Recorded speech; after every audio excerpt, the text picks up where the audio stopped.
With this in mind, ladies and gentlemen, I will ask you to raise your glasses in a toast to Todd.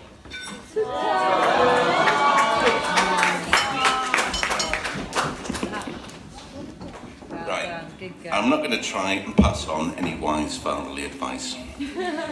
So instead, I will make a request of you both. I will ask you, Tom and Ash, to simply just keep loving each other. Yeah.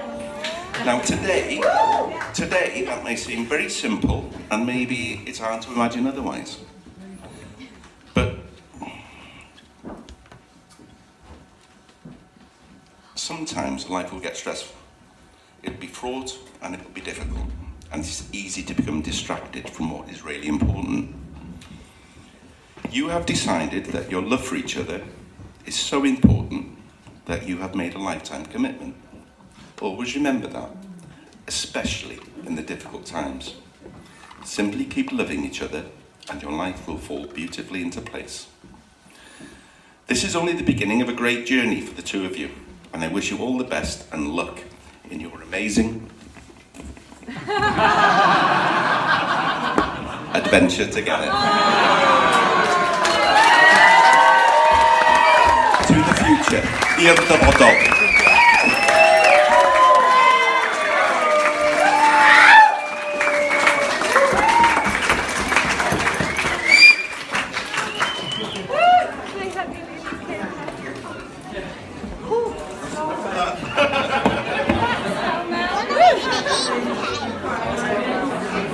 Mel Jones, everyone.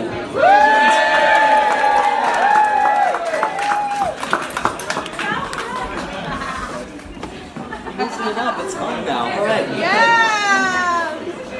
Next, I would like to invite Ashley's aunt, who came all the way from California, and place near and dear to my heart, obviously, who will be reading on behalf of Ashley's grandmother, who couldn't attend today. Here's Laura Emerson.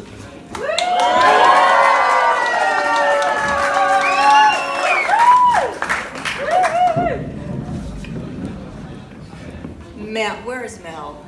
Absolutely right. This group of people are absolutely amazing, just amazing.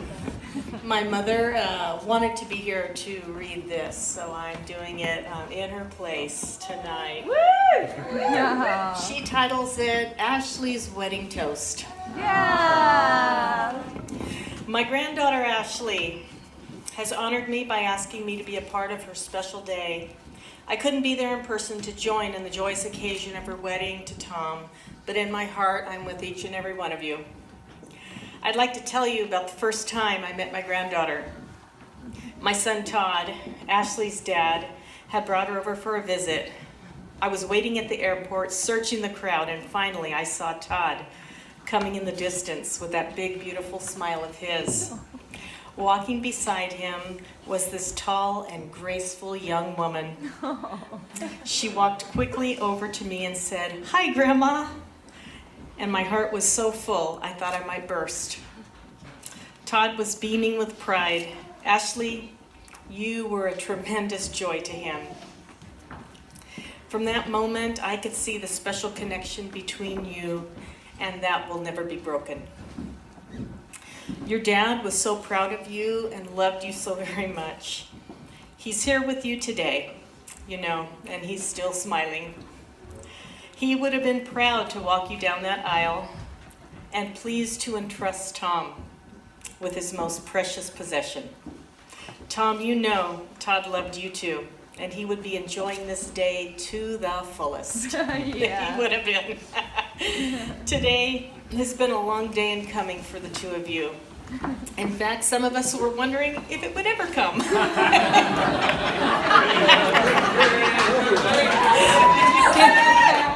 To find that one person specially meant for you out of the millions of souls in this world, it is truly a miracle. How happy we all are that the two of you managed it. Now, from this day forward, you will always have each other to share your dreams and aspirations with, to lean on for strength and comfort, to love and laugh and be happy. In that knowledge, too, that you will never, ever be alone again. So in closing, I just want to tell you that I pray God's blessing over this union and that He keeps you in the hollow of His hand, forever safe and secure. May your life together be joyful, fruitful, and filled with an abundance of love and laughter and every good, wonderful thing. And she says, now let us toast to this incredibly exciting road that's ahead of you.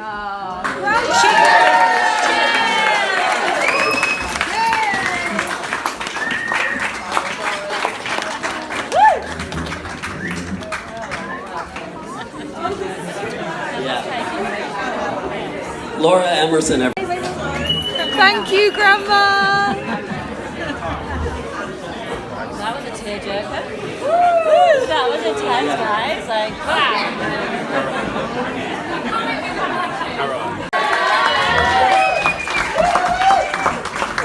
Very kind words, thank you.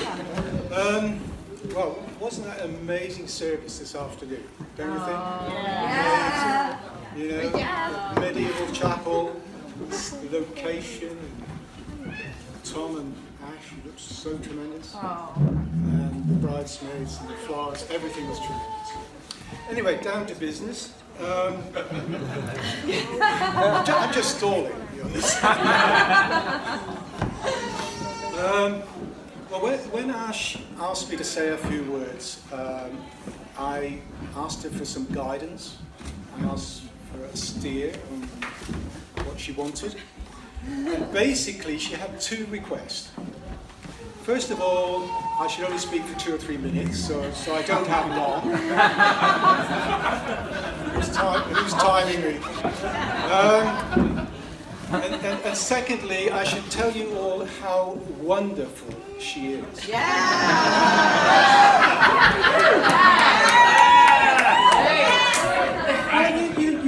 I mean, I thought this is going to be easy. I mean, we all know how wonderful she is. Yes. Yeah? Love you. But the question in my mind is, in what ways is she wonderful? I think that's the question we need to be asking. Don't answer that, Tom.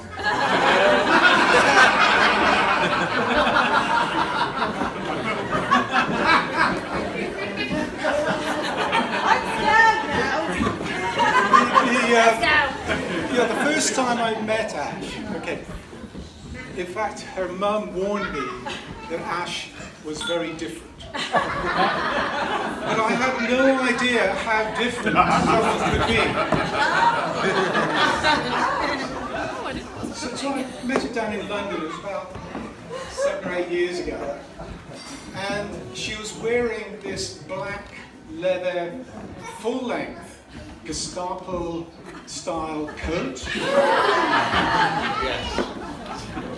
And on her head, she had this large orange scarf sort of piled on her head, a bit like a large turban.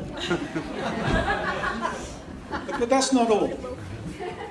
That evening we went out for dinner, and whilst we were walking to the restaurant, Ashley says, I feel deprived of meat. I guess the cash flow problem.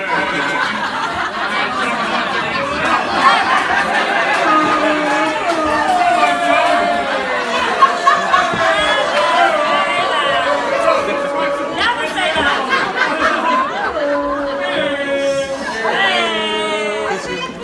I think me and Tom may have been on a break.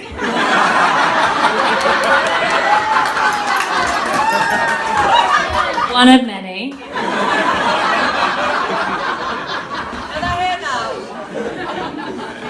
We should have played the Alleluia chorus at the church. So anyway, I kind of naturally, I guess, expected Ash to order a large steak or some such. But oh no. Ash orders snails. Is that not true? It's true. I don't know what. Yeah.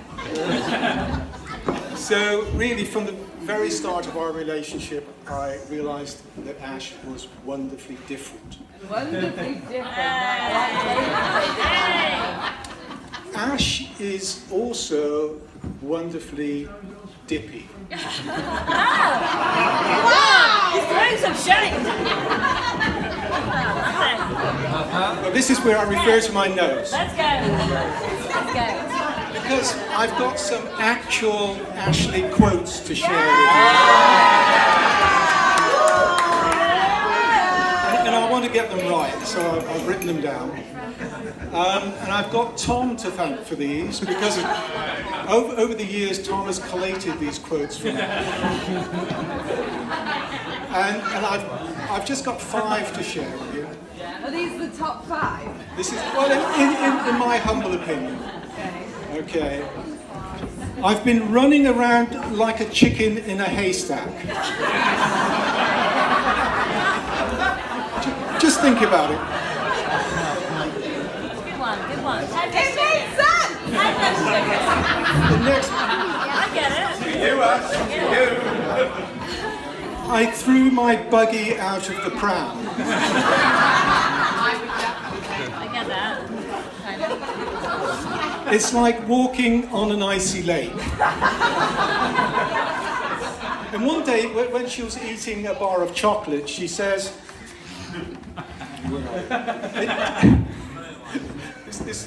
this kills Tom. It tastes like hot chocolate, but you can chew it. It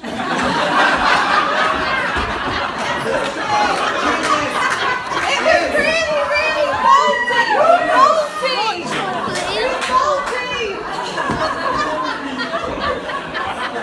And my favourite, I've saved my favourite until last. I want to be treated like cotton wool. Ash, I'm sure Tom would treat you like cotton wool.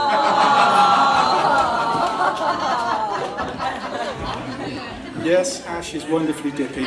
But above all, Ash is wonderfully lovable. She's a wonderful stepdaughter. I love her to pieces.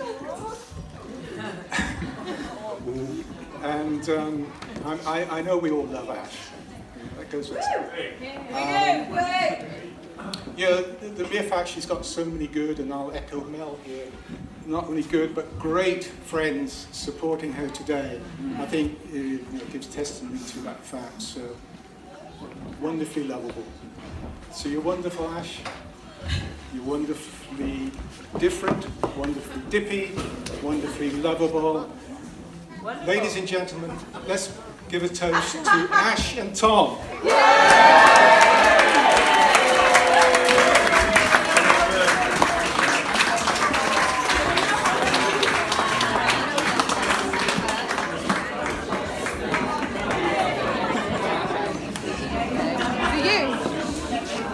Mervyn Daniel, everyone.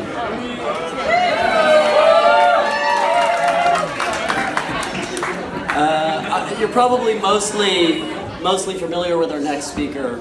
He's someone that I truly consider myself very privileged and lucky to call a friend. I was gonna try and pronounce his full name, including his middle name, but we had difficulties with that earlier. So I'll just introduce him as Thomas Jones.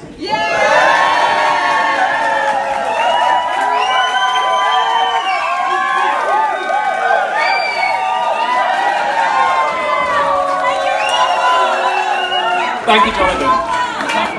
Thank you, Moore.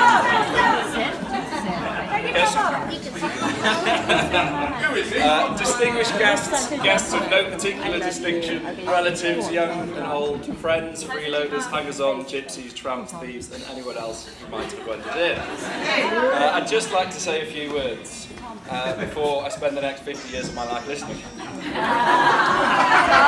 I'd like to Did you miss it? I heard that. You heard that bit? Okay, good. I'd like to start by saying how beautiful my wife looks.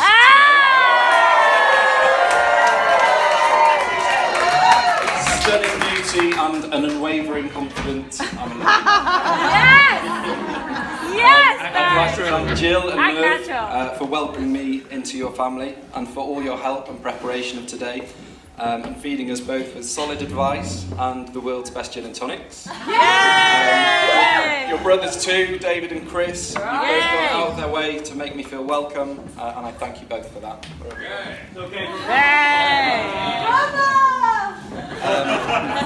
I also want to thank my parents, Mel and Joe,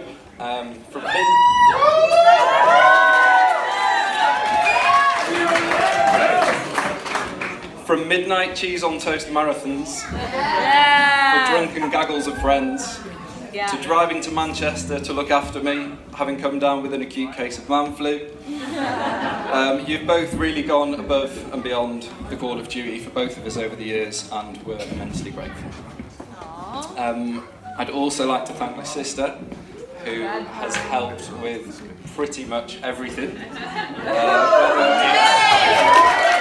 Advice or logistics or absolutely anything, searching for things on Amazon at 2 in the morning, absolutely everything. And of course Andy, the provider of the delicious pancakes today. He's worked so hard on them, and we really are both so grateful wherever he is. Thank you, Andy.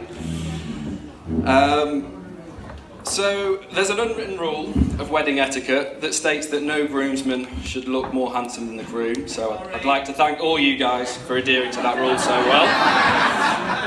They've lent an air of 90s indie Cindy band crossed with a Canadian ice hockey team. So thanks guys, you've done a really good job. To Wilson. I've known Wilson.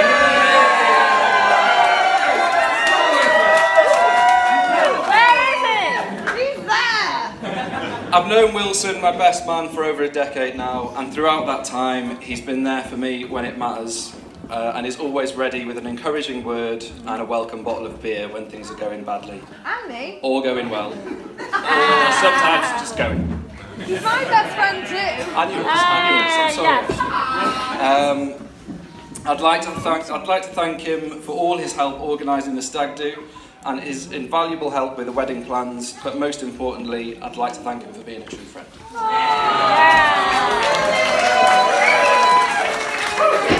However, there is something that I need to make you aware of. Wilson suffers from a strange condition that occasionally causes him to make up far-fetched stories. So if you could bear with him during his speech and just take everything he says with a little grain of salt, that'd be great. The bridesmaids, the wonderful, beautiful, amazing, fuchsia bridesmaids.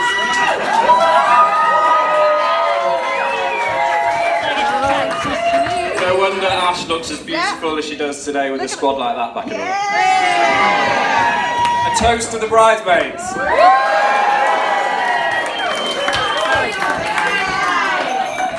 I'd also like to say a special thank you to Julie Burnage. Julie and family have worked really hard to make little favours for every single person here, each and individual bottles that will be on... Huh? Did a what?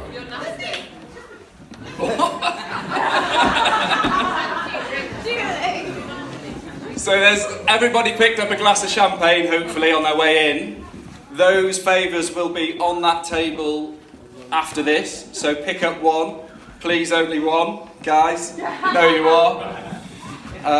Also, I'd like to say a special thank you to Julie Holland, who's provided the, quite frankly, outrageous cake.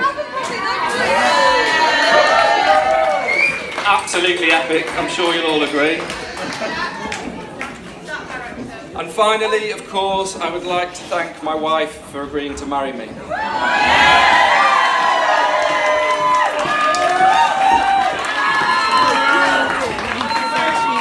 From the Sicilian Thunderbolt moment when we were 17 in Tom Potter's parents' bathroom,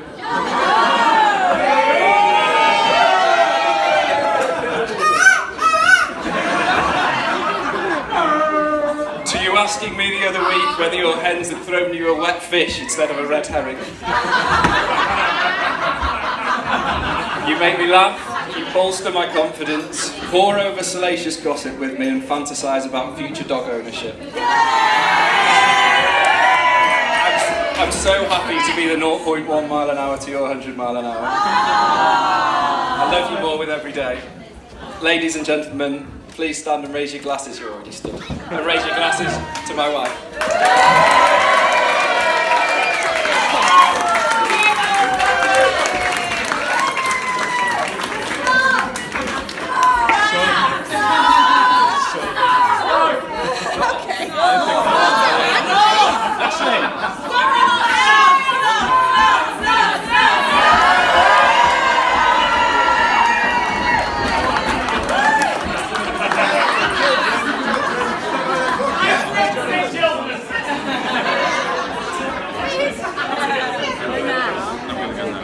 I put 2 groomsmen in charge of flowers for Jill and flowers for Joe. Where's Jill? Where's Joe? This is for birthing us. Thank you.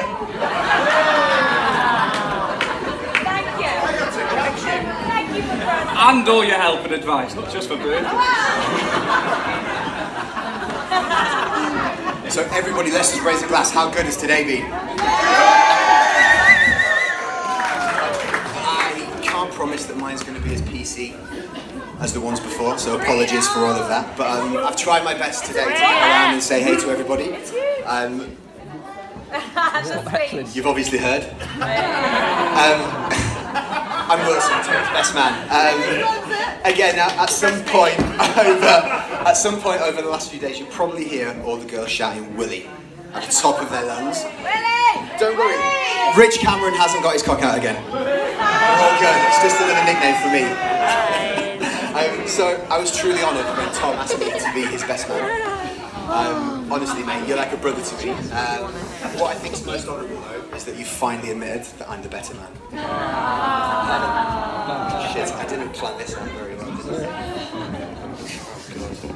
I? But again, I'd just like to echo Mel's thoughts and just start by acknowledging how amazing it is that everyone's come from around the world to be here. And out of all of that rabble, we've got the bridesmaids. And the mother of the flock, Ashley, our stunning bride. Let's just give her another cheers. Oh, here we go. Right, speaking of family, Joe and Mel, I'd just like to say thank you for bringing this big bike-loving rapper wannabe, bearded lover into my life and into everybody's. Again, you're like a brother to me, mate. You're my best pal. You're there for me for everything, so honestly, I love you so much. Was it Fleetwood Mac, Tango in the Night? Yeah. Good man, good man. No, I lived with him for 6 years and he's a very gentle lover. Well, he is. Joe, Ashley's not.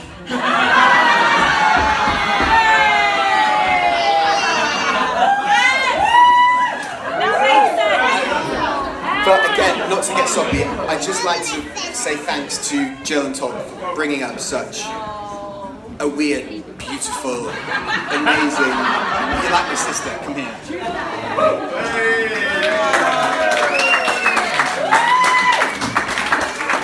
What a weirdo, but what a beautiful weirdo.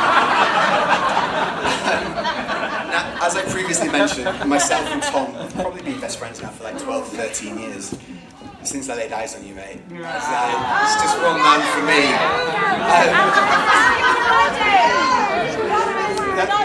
I had my fingers crossed when you were saying your vows.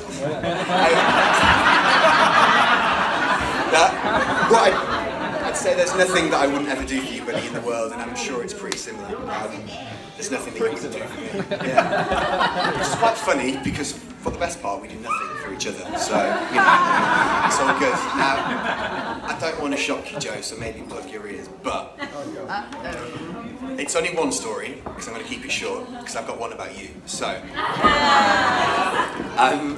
we all kind of see this guy here as this perfect, very laid back, very casual, very clean, Look at his face. very handsome guy, the perfect son, friend and husband. Not true. I kind of call BS to that.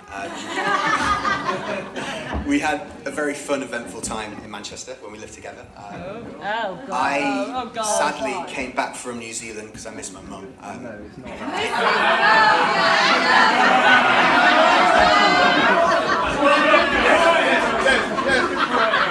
I was homesick. Definitely didn't get deported.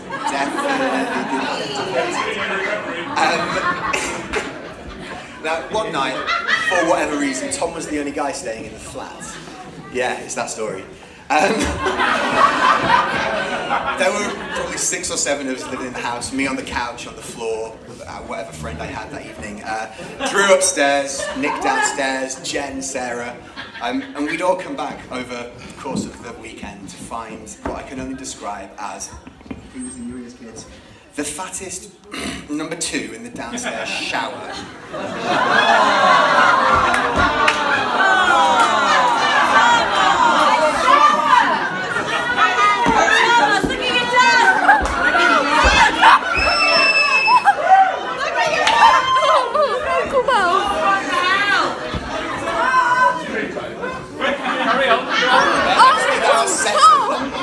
Yeah, anyway, so, safe to say there was a house investigation and the perpetrator needed to step forward. Now, nobody stepped up to this, nobody said anything, but as I say, Tom's very good at clearing his tracks, he's good at clearing up after himself, and that evening, vanished.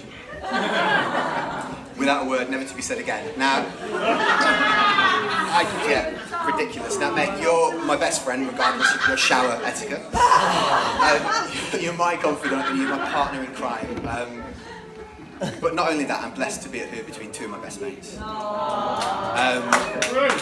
And it'd be sad if I couldn't say anything about this one here. You don't have to. I'm going to. Don't worry. What I found really difficult was I was racking my brain. I was like, right, what is appropriate for the occasion? And over the last 12 years, there's probably not a lot that I can speak about in front of you all. But I don't know if you remember, about a month ago we had a little sleepover and I stayed at yours. Yeah. I was racking my brain. I was like, what could I find to talk about? What do we share in common? So I went on your laptop when you fell asleep.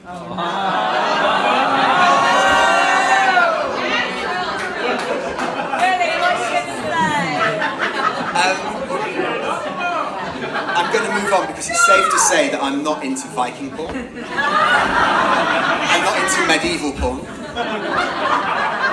Actually, don't tell me. It's so true. It was virus after virus, pop-up after pop-up.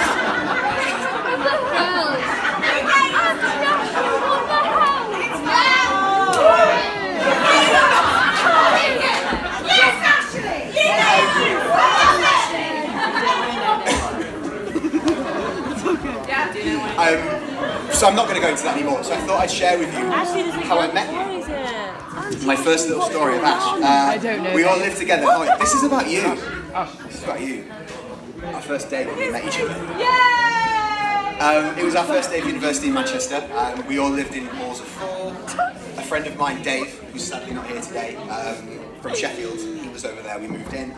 I think I'd gone to scour the flat to find girls. Probably, or roll a job. It was first year. Apologies for that. And I was making myself really. I think I was on your bed.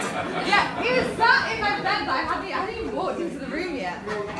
You were there before Again, me. I'm so sorry because I love you, but I think I was smoking a joint in your bedroom. But there were no girls, so safe to say. Anyway, we met each other. You walked in, clad in your high heels, your lipstick, big hair, and you were just like, "Babes, get the fuck out of here!" I was sold. I was in love. I said, "Who are you?" Who the fuck are you? Look.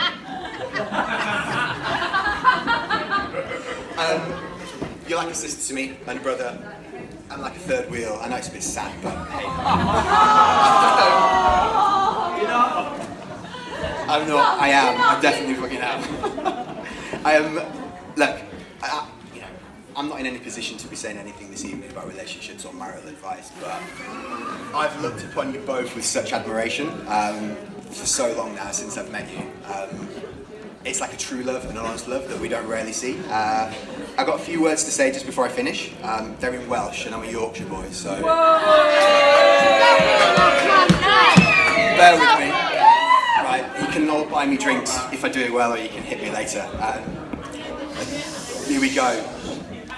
Dwi galon i'r deheuad, dwi dafodd o'n i'n iaith, dwi rath yn cyd John Folen, dieniad deion ddais, which in English, I hope, translates to 2 hearts and 1 wish, 2 tongues but 1 language, 2 ropes that are joined connected, 2 souls but 1 journey. Diolch yn fawr!